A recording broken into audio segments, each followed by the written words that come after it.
Welcome, ladies and gentlemen, to this edition of VWE Insider. I am your host, Chrystos, and yes, we are finally back after being, I guess, off the air for about, I don't know how many, it's been 5 months now, 6 months. Thank you, production and timing and everything else, and my microphone breaking. But we are here today, and we have a special guest who has been waiting all the way since.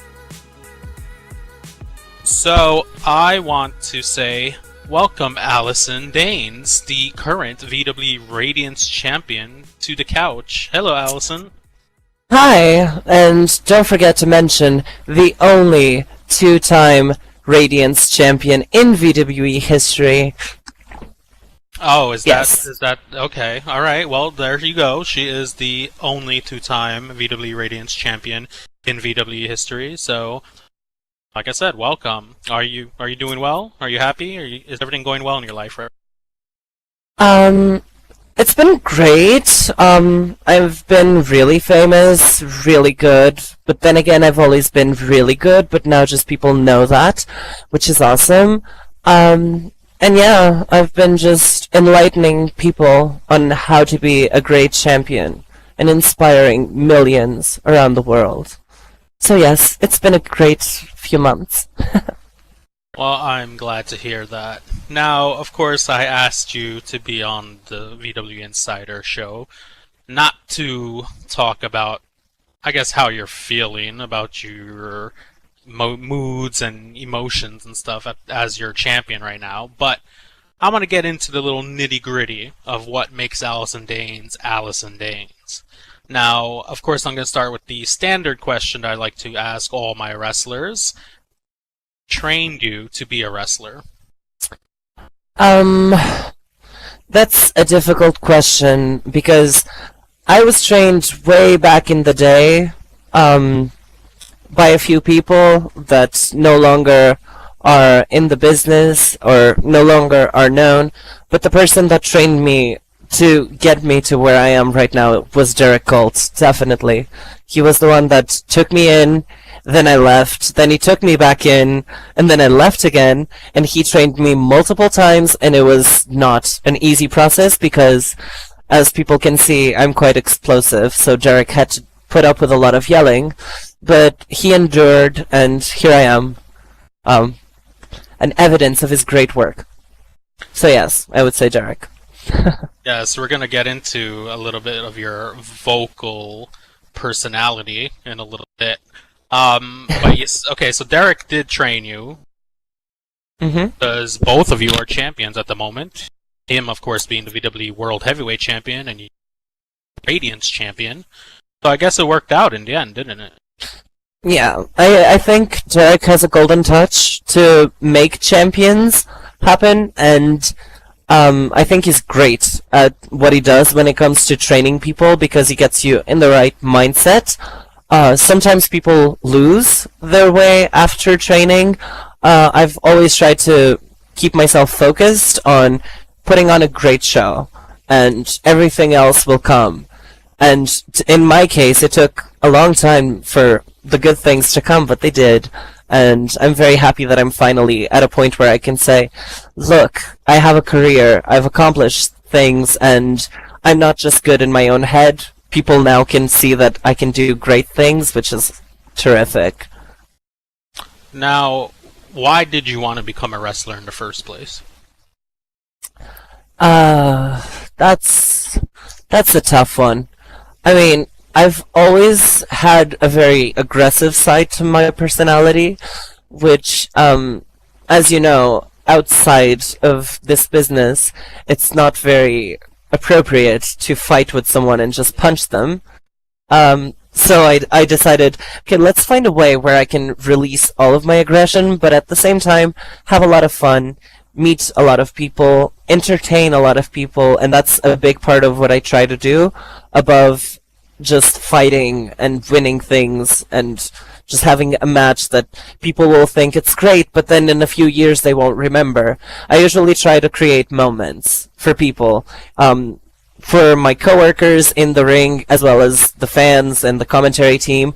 Throughout my years in wrestling, I think everybody that has worked with me has at least one moment that they can say, "Oh yes, that was awesome. We had so much fun. We laughed." And usually people laugh either with me or at me, but I tend to try to always get a laugh out of someone if they're watching me. That's my goal, to make them happier than what they came as. Came in as. Yeah. Now, you spoke about Derek training you just a little bit ago. So my next question is, I'm sure he's one of the people that you admire and respect as a performer in VWE, but who else currently on the roster do you respect as an athlete and performer? Derek, definitely. He's been here longer than anybody else I know. He's been doing this for so goddamn long. It's surprising how he can still move, but he's always kept the professional aspect of being in a business, and when it comes down to it, we need to be professional. Derek is definitely a big inspiration for me.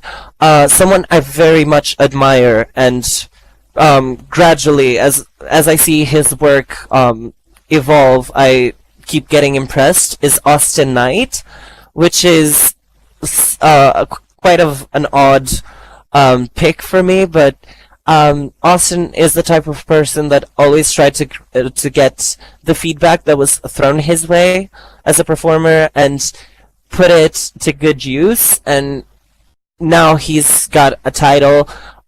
He's doing great things. He's hot on the mic.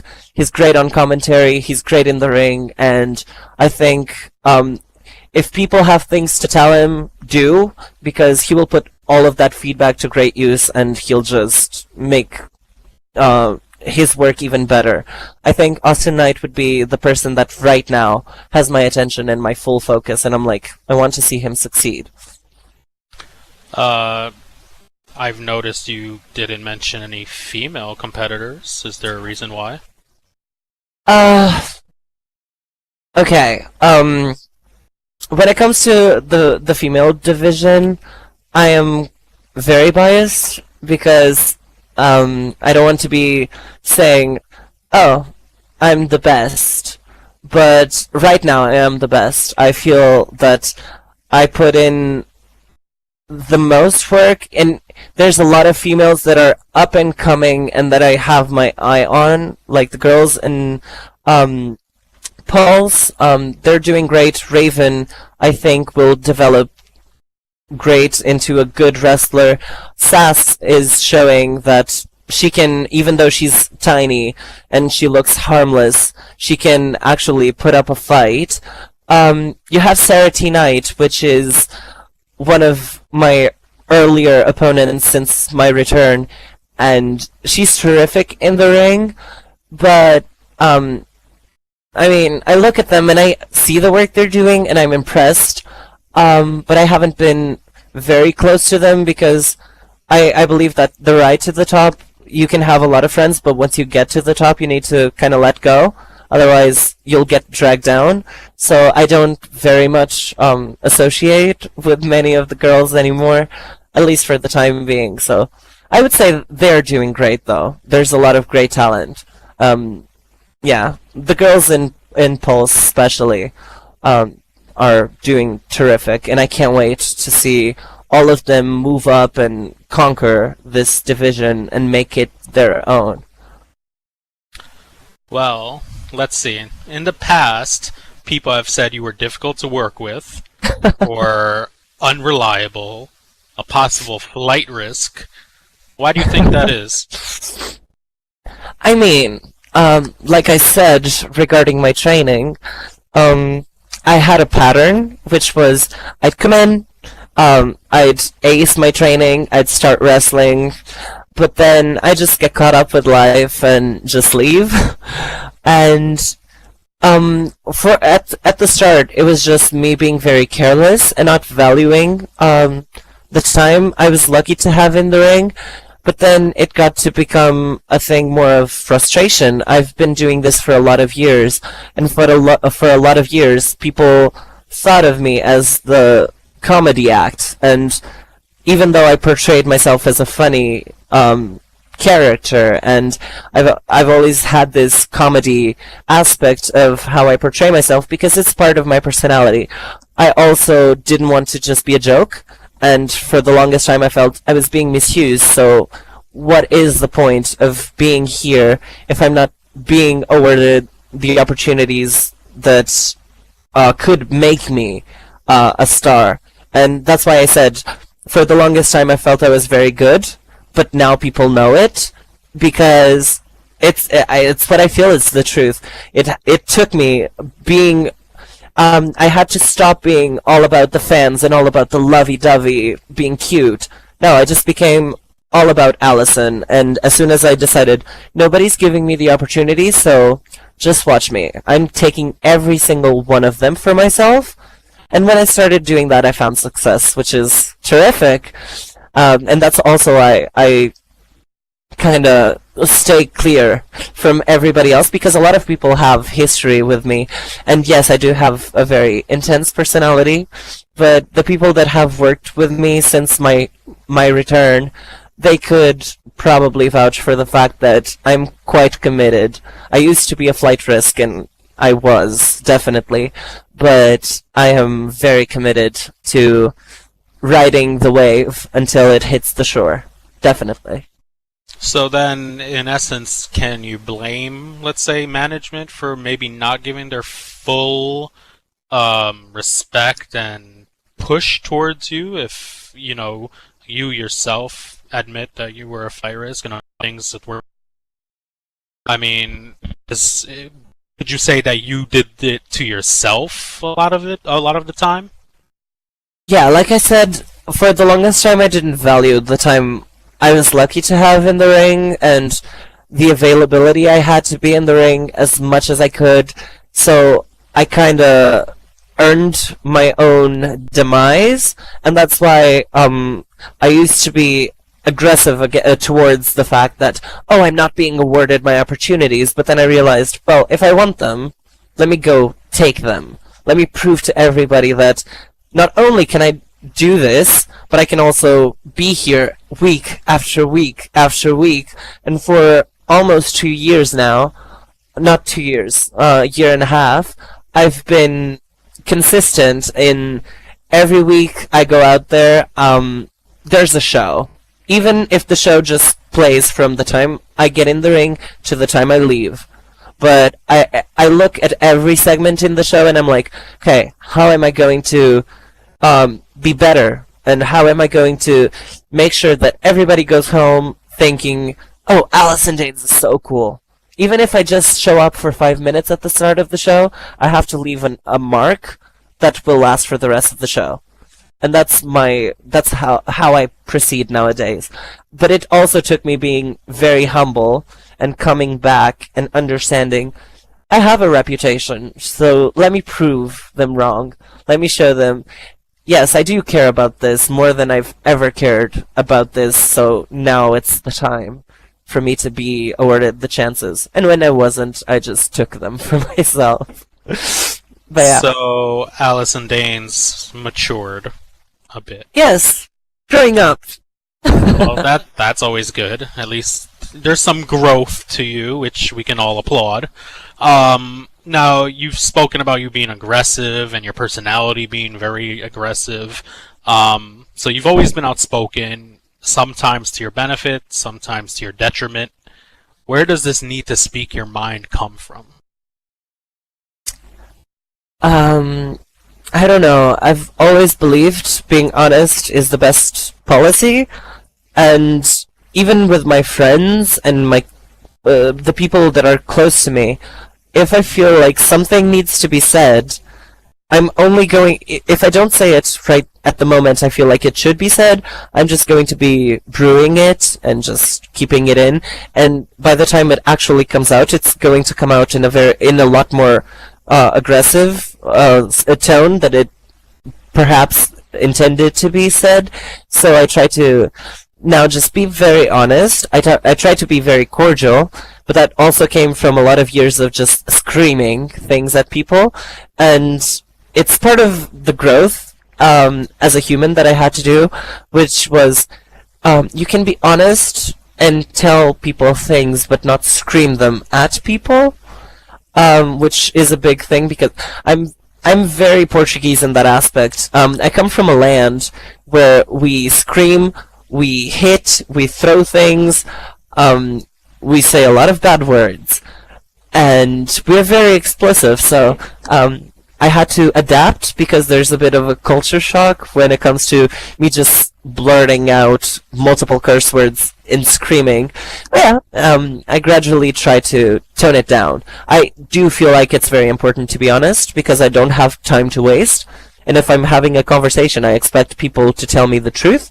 And if I ask you a question like, "Oh, what did you think?" I don't want you to come to me and be like, "Oh my god, that was so good." Like, "Oh my god, I love your work. It's so great." No, I want you to be like, "Oh, I like this, but you could improve on this." Or if it was really great, yes, by all means, tell me. But if there were flaws, and I hope people understand that I'm the first one to see my flaws. So if I ask you, I know there are flaws, and I just want you to point out what you thought of those flaws and how to improve. And usually people think I'm just fishing for compliments, and I'm like, "Oh, girl, I don't have time for this. Like, life is too short. I could die in a few minutes. Let me die in a blaze of honesty."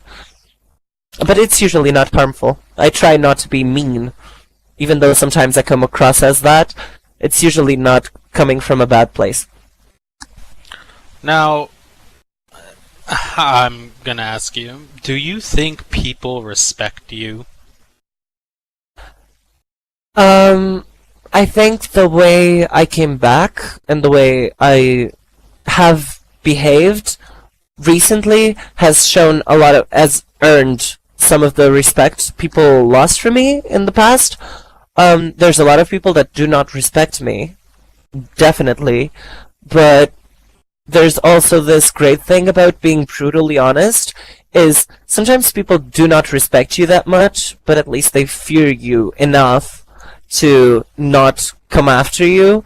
And I usually say, I want people to either respect me or fear me. If I could choose, I'd rather have people respect me, but if not, I don't mind them being terrified and not liking me, but knowing if they want to come for me, I will come for them. And that's just how it is. That's how my gigs work. But I think I did. I came in very humble, and even though the character and my behavior in the ring is one way, I'm a lot different when you get to work with me and know me. And I think people have started to understand, okay, she's a bitch, but she's not a terrible human. I don't know if we can say bitch on your show. If not, sorry. Production, beep it twice. Sorry. Actually, let's move a little bit to talk about a little bit of your in-ring goals and stuff. So now that you are a two-time VWE Radiance Champion, what other goals do you have in VWE? Well, right now I'm on a quest to prove that I am the hottest and definitely the best champion that we have in the roster. And, I mean, luckily I don't have much competition coming from Stacy. She's there, doing wrestling as her part-time gig, apparently. I don't understand what she does. But I don't know. I really have one match that is on my bucket list, and definitely would love to see it happen and to be able to perform it, even if it's in 20 years from now or tomorrow, which is me versus Jennifer Parkin. I would love to do that match, even though I think I would get butchered, because I got to wrestle all of the legends, all of the people that you see in the Hall of Fame, and a lot of the new fans don't know who they are. Kimberly Soulstar, Tyrus Revi, Akasha Fox. I wrestled all of them, and I got the chance to work with them. I've never got the chance to work with Jennifer Parkin, and she's one of the people I would love to wrestle before I lace up my boots for the last time. But on a short term, maybe, like, this is a thing I've hinted at. Stacy seems to be very busy with her life, and I understand. So maybe, just maybe, I may be considering if her title would look better above mine or side by side with mine. So maybe having both, that would be fun. I think for the short term goal to just get everything, just win everything. That would be delightful. Well, you have lofty goals in that sense, so I guess Stacy has to watch her back. I want to talk about you and Christina a little bit. You guys never fought against each other recently. I mean, not when I guess she was on her high point. Where was that? Like 2 years ago when she was at her high point. While she was women's champion and all that, because she was in a big feud. Did you ever wish you were able to fight Christina at her peak? Christina Krovak is in the women's division. She's the epitome of what I strive to be. She is extremely creative. She's not only with her matches, but with everything she puts out as a product. And she, even though she's been around and she was around for a long time, she's always been, at least to me, she's always been very humble. And when Christina was already great and was already the star, Christina Krovak, I was just on my way in and out of wrestling. And every time I would come to Christina asking her for advice or stuff, she would help me tremendously. I wish me and Christina would once have the opportunity to have a great match or a great story develop, but I also am not sure of how good it would come out, because Christina has a very strong vision. She's very inspired. And in that sense, I looked up to her too much because I also tend to be very inspired. And sometimes when two people with a lot of ideas clash, it tends to not be the best, and sometimes it becomes great. Like Christina versus Chloe was huge, and that's awesome. But like, I've had the opportunity to wrestle Christina, and not when she was in her prime, and certainly not that she's not here and I'm in my prime. But I also think, in a way, I need to be quite thankful that Christina is not around, because if she was, and she would see me in the ring, she would have come out already, and she'd be like, "Girl, you need to stop talking before I strip your title and wreck your career." Because Christina would come out and hand my ass back to me on a platter. A fancy platter for that. I would love to wrestle her again, and now that I have more exposure, but I don't know if that will happen. We'll see. Well, I only brought her up because she, like you said, had this huge feud with Chloe just over a year and a half ago, or maybe it was even a year ago, but she was probably the biggest name in the women's division for at least the last 2 years, so that's why I brought her up. But I do want to bring up another friend of your friend. I put that in quotation marks. Crystal, which of course you two were part of Transcendence last year, one of the hottest groups in VWE, arguably the hottest group. VWE last year. What attracted you to join forces with Crystal? Well, to be fair, Transcendence came about at a point where my career was about to take a turn. No matter if it was going to go up or down, it was a big moment. I had just finished my run at Pulse. I was in the match for the inaugural Pulse Women's Championship. I lost the match, and I was at a point where now I need to do something. And I was considering several opportunities, and me and Crystal have known each other for years, and this idea came about, but the thing we portrayed as transcendence was very much fueled in our history as wrestlers, because both me and Crystal have always been the people that wrestled and put on a nice show, but have never been to the heights that everybody else have been able to fly to.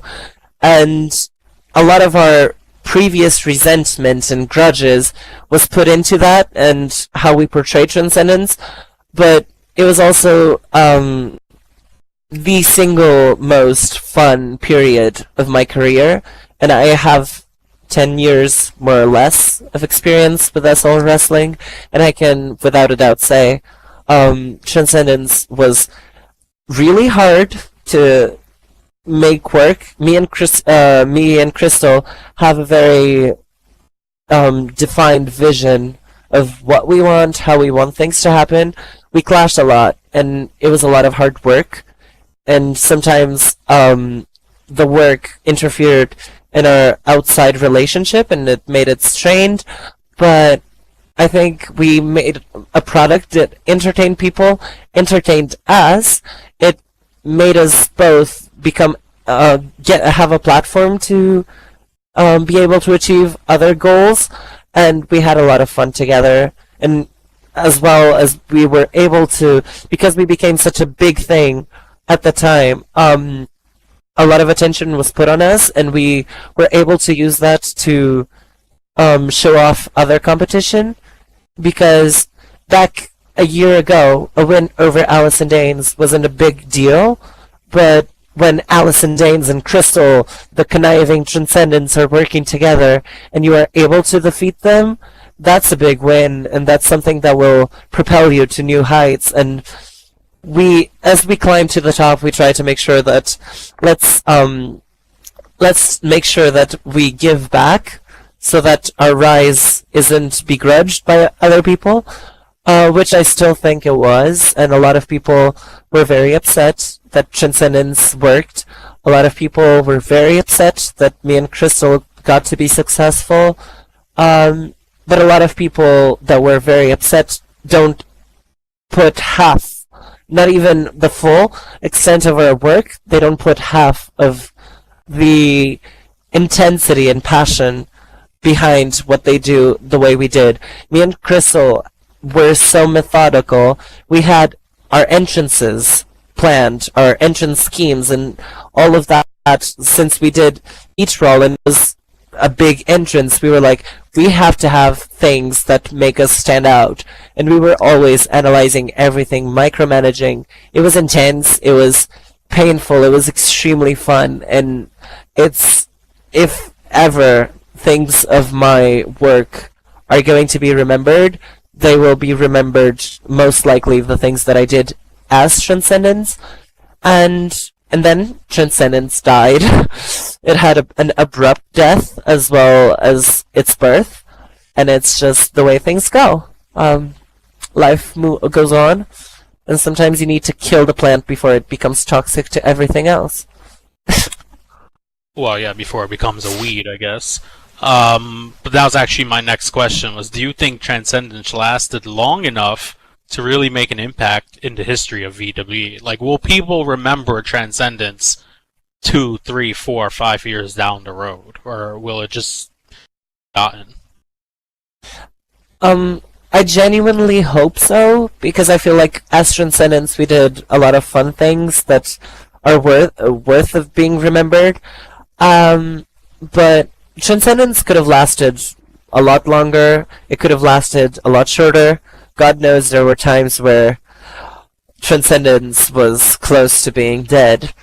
But I think because tag teams are usually a thing that people don't risk into. They don't try to go very much into tag teams because this is a very self-centric sport and business, and people just want to be focused on themselves. And what worked between me and Crystal was we wanted to make it work for ourselves, not for each other. Like, I didn't want this to work for me, and Crystal didn't want it to work for herself. We did it as a team. like it or not, a lot of our decisions were made as a team. We spoke a lot about everything that we did.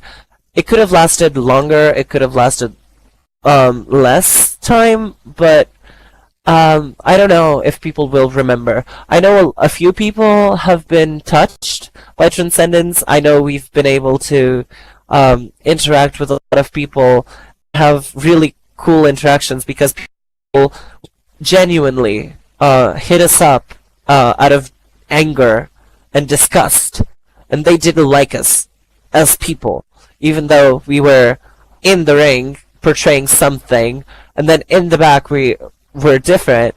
But a lot of people had a passionate hate for us, and that led to a lot of fun interactions when people thought, "Oh, Alison Daines is a bit." I don't know if I can say this word. So, Alison Daines is terrible, Crystal is terrible. Then they would hit us up and we'd be like, "Oh, hi, how are you doing? Is it cool? Good? Nice. We love you. Thank you for showing up." And people got really shocked by that because, especially with me, if you only see my what I put out in the ring, a lot of people don't approach me because they are terrified that I'm going to be a terrible racist that will say mean things, and I only do that like 90% of the time. There's 10% where I'm sweet and nice.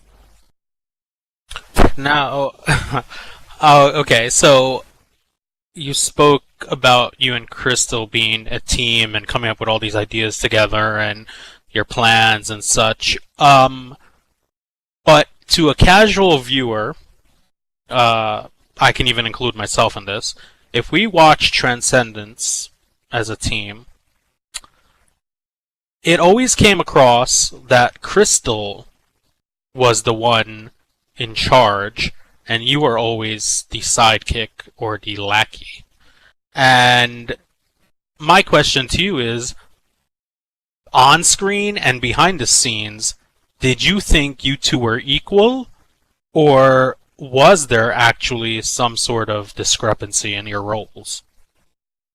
On screen, and this is something that will still trigger Crystal when she hears this, but I kept saying Crystal was the eye candy, I was the muscle, and Crystal was the one with the fancy gowns and the fancy dresses and the crowns and the tiaras and all that stuff. I was the one that just wanted to smash people in the face. So Crystal had a very defined way of being. I still to this day have been very coherent as in how I portray myself. I am a wrestler through and through. I am not a diva. I'm not an icon. I'm a fighter. That's what I want to do. So in the stories, it always came out as Crystal being the power, and me being the muscle. It was usually her being the brains, me being the muscle, and that's I kept telling her, like, girl, you are the diva. I'm the wrestler. So whenever you need a good match, call me. And even though Crystal can perform just as well, if not better, than me, but this was always a thing. But in the back, we struggled a lot sometimes. It depended on the situations, but I would never, and this is the thing with me and Crystal, if we didn't like an idea, we wouldn't do it. Because if I don't like something, I refuse to do it. And Crystal may have a brilliant idea, but I'm just like, not happening. And then I have an idea and Crystal is like, yeah, that's crap. And sometimes we had those moments where we were like, okay, we are screwed because your ideas are shit and so are mine. Sorry, I don't know if I can curse. But yeah, we fought a lot regarding Transcendence, but I think we were quite equal.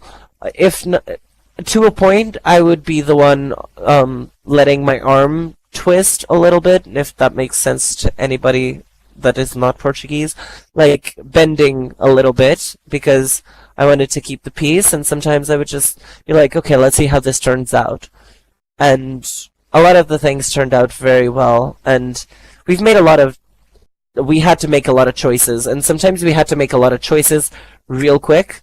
Like, the breakup of Transcendence, that was a moment that was live for everybody other than myself, because I knew what I was going to say, but nobody else did. And Crystal was out on injury. Crystal was not active, but Crystal was in the back, and that's how it was broken to her. That, by the way, Transcendence is dead. That was a decision I had to make. It could have been made as a team, but sometimes I don't like confrontation. I love confrontation when it's not my close friends, but sometimes I decide to avoid it. But a lot of decisions were made together. A lot of decisions were just exhaustion, and we were just like, okay, let's just do something. So we did it, and the last decision of them all was mine. So you yeah. are willingly admitting that you didn't have enough respect for your teammate and friend Crystal. Tell her that you no longer want to be in Transcendence with her, and you did it out in the open in front of everybody. No, not at all. Not at all. I had explained to Crystal before that the way things were going to go after Wrestle Series at the time, and then was it Fallout? No, I don't remember. It's been a lot of free previews. Well, that doesn't make you look so good if you can't remember. You just said that you just made the decision on your own, and she didn't know, and that's how she found out. Yeah, the thing is, when I regained my title and Crystal lost hers, it was the same night. And at that night, we were talking and trying to see where we were going to go, because as a team, there was no way both me and Crystal could be on top, if that makes any sense to the people watching. It wouldn't be fair in the business for a team to be on top controlling everything, especially, and even for storytelling, that wouldn't be the best. So it was very hard to balance the fact that, okay, we did a lot of fun things and we enjoy this, but we also now have different goals and different mindsets on the business. And deciding the breakup was really hard, because we pretty much knew it has to happen, because Crystal was going to be out for an undetermined period of time, and I was going to be here. And if there's only half of Transcendence, and there's not a closure to that story, people are always going to be wondering, and then I'll just be one half of Transcendence for like a whole lot of months, and then God knows what happens next. So I decided I'm the one wrestling, Crystal isn't. There's no nice way to break up the team. I didn't want to kick her out, so I just killed Transcendence, making sure there's no continuation. If I ever were to go into a different team, it would not be Transcendence. Because Transcendence was me and Crystal, and Transcendence is what that period of our lives made work in the ring, and all of our baggage was put to good work, I think.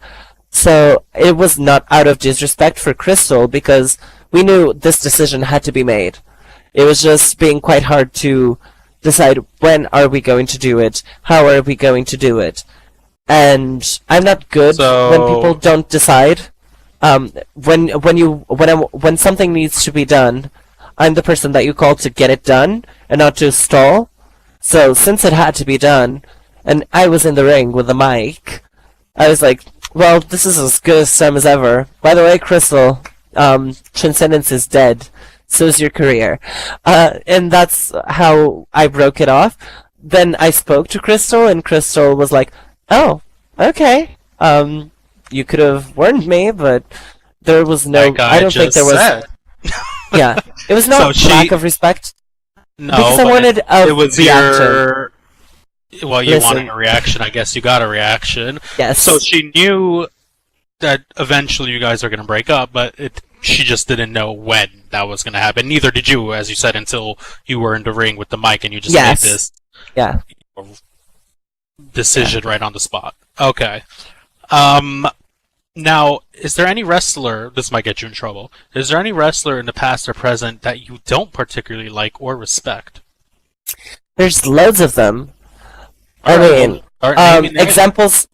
examples of okay, in broad sense, I don't like working with anybody that doesn't realize that at the end of the day, who wins and who loses is not that relevant. This is a show. This is a product, and my aim is to make sure that people that saw me want to come back and see me again because it was fun and entertaining, not because I won something. And people that don't get that usually get under my skin. But no, there's many examples, and people throughout their careers have had this moment. I myself have had this moment of when you believe your own hype too much, and you start gaining an attitude, and you're like, oh, I'm really good. Like, when I say I'm good, I don't mean, oh, everybody else is less than. It's just, I'm good. I've worked hard, and I got good. And everybody else can do it if they work hard and get good. But they don't need to believe their own hype that much. One thing that, I don't know in how much trouble this can get me. There's one particular person in this industry that is toxic poison, in my opinion. Because when you take liberties with people's work, it really rubs me the wrong way, and referees, people that have worked with me, have seen me lose the entirety of my shit, because they took liberties with my work. So, there was a time, I'm not naming names, but I'm going to paint a vivid picture.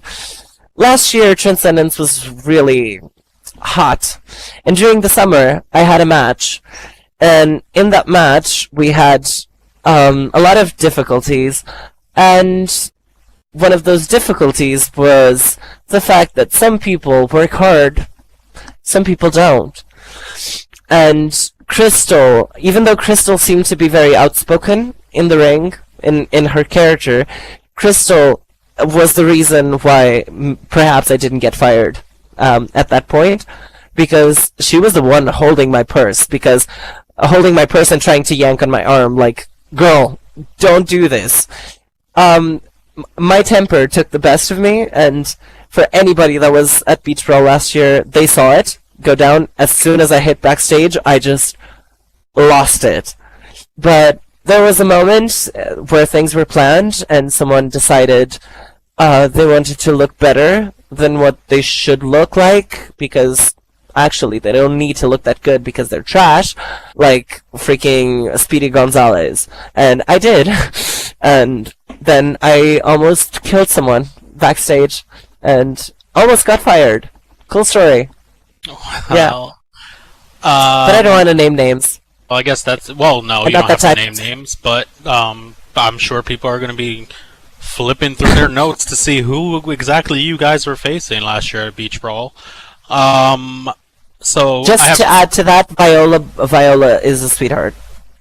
Oh, okay, so you narrowed it down. Okay. Oh, you know what? I think I know who you're talking about, but I'm not going to say. So I have two more questions for you, and then I'll let you go on your way. How long do you expect you'll be continuing to do this, the wrestler? That's a question with a very good timing, because I know exactly the amount of time I'm going to be doing this. But there's still a fair bit for people to see of Alison Daines, because I never wanted to be the type of wrestler that announces their retirement and comes back 500 times after. So the day I announce my retirement, it's definite, and Alison Daines may come into the ring, but bitch won't be wrestling. Because I need a break. My bones have been through a lot. I need rest. I need sleep. I need to go tanning. And stop punching people in the face, because my knuckles are feeling sore. So, there's quite a bit to see. I'm not making any announcements before I regret and change my mind. But, yeah.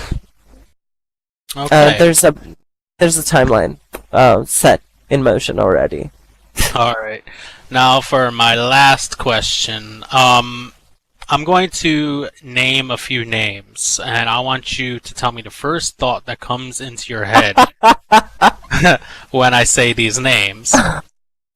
Okay, are you ready? I'm getting fired! Yes. Okay. Christina Krovak. Legend. Ronnie Patel. Tough. Crystal. Still my best friend. Stacy Mancino. Ugh. That's my word. I can't even be bothered. Okay. Maxine. I have more than one word for her. She's a really nice person. Okay. Cody Hooley. God. Knight. Hot. Derek Colt. Daddy! Stuart Wharf. Pain in the ass. And there you have it. I want to thank Alison Daines, the VWE Radiance Champion, for stopping by and sharing her thoughts on her career, her personality, and others. This, of course, has been VWE Insider, and I look forward to seeing what Alison has coming in the future. And I want to thank you all for viewing, and thank you for waiting. I know it's been a long time, but I'm glad you're here, and I'm glad to be here also. So until next time, enjoy and go watch some wrestling. Thank you.